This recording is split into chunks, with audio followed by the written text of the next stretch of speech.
ৰাজীৱে মানুহৰ বুকুৰ মাজত ঘৰ সাজিছিল। সেইটো কথা ৰাজীৱৰ মৃত্যুৱে প্ৰমাণ কৰি থৈ গ'ল।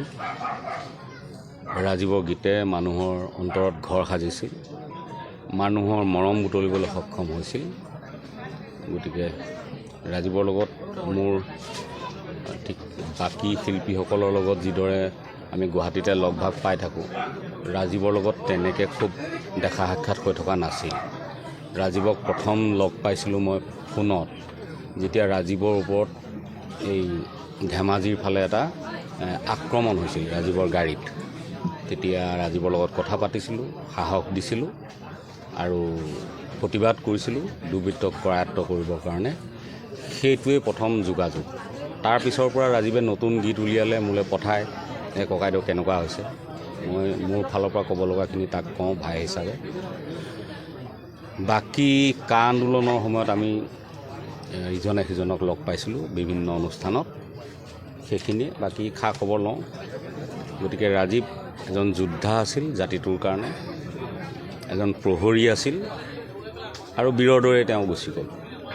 গতিকে তেখেতৰ যি বিদায়, সেয়া বীৰৰ বিদায়। আৰু বীৰক বিদায় জনাবলৈ মই বুলিয়ে নহয়, অজস্ৰজন আহিছে, গুণমুগ্ধ আহিছে।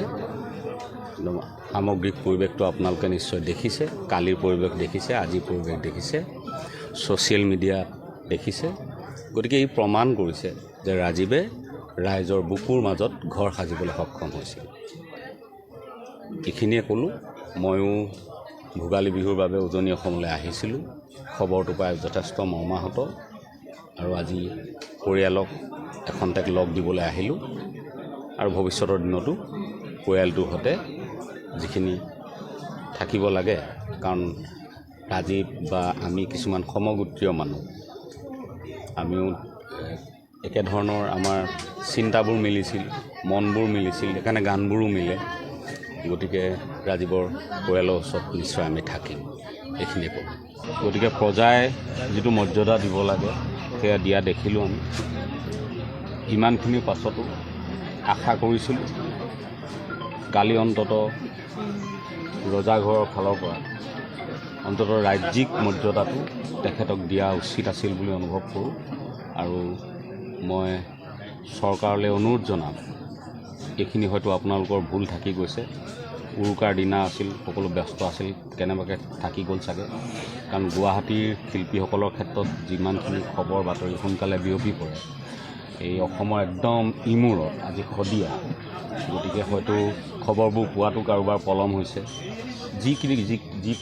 যি কাৰণতে নহওক, ৰাজীৱে ৰাজ্যিক মৰ্যাদাটো পোৱা উচিত আছিল, মই সেইটো অনুভৱ কৰোঁ।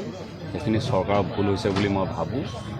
আৰু বাকী যিসকল শিল্পীৰ ক্ষেত্ৰত পৰিয়াল পৰিজনৰ ভৱিষ্যতৰ কথাটো জড়িত হৈ থাকে, কাৰণ এজন শিল্পীৰ উপাৰ্জনৰ একমাত্ৰ পথ হয়। গতিকে ৰজাঘৰে অকণমান মৰমৰ দৃষ্টিৰে, দয়াৰ দৃষ্টিৰে চাব বুলি অনুৰোধ জনাইছোঁ। কাৰণ ৰাজীৱ সদায় ৰাইজৰ পক্ষত থকা মানুহ। তোমাৰ মৰমতে মই হলো পগলা, তোমাৰ প্ৰেমত পৰি মই হলো বলিয়া। যি দিব খোজা আজিয়ে দিয়া, বুকুৰে আপোনজনক। যি কব খোজা আজিয়ে কোৱা, আঘাত নিদিবা মনক। তোমাৰ মৰমতে মই হলো পগলা, তোমাৰ প্ৰেমত পৰি মই হলো বলিয়া। নমস্কাৰ, মই ৰাজীৱ শদিয়া। এফালে মোৰ সহধৰ্মিনী, এইটো মোৰ ল'ৰাটো। আপোনালোকক জনাবলৈ পাই ভাল লাগিছে। আজি মই হোৱা আজি 6টা বছৰ হ'ল। আপোনালোকৰ পৰা আশীৰ্বাদ বিচাৰিছোঁ। এইটো এটা নতুন গীত, ভাবিছিলোঁ আজি দিনটোতে আপোনালোকলৈ আগবঢ়াম। পিছে কিবা এটা কাৰণত গীতটো সম্পূৰ্ণ হৈ নুঠিল। বাৰু যি কি নহওক, 2 এদিনতে আপোনালোকলৈ আগবঢ়াম মোৰ এই নতুন গীত। মোৰ লগতে কণ্ঠ নিগৰাইছে আমাৰ আটাইৰে মৰমৰ পৰিচিত ভণ্টি নীলাক্ষী নেওগে। আৰু সংগীত ধুনীয়াকৈ সংগীতেৰে সজাইছে ভাতৃপ্ৰতিম বন্ধু যোন জোনাকে। আশা কৰিছোঁ আপোনালোকে মৰমেৰে গ্ৰহণ কৰিব। ধন্যবাদ। আকৌ লগ পাম।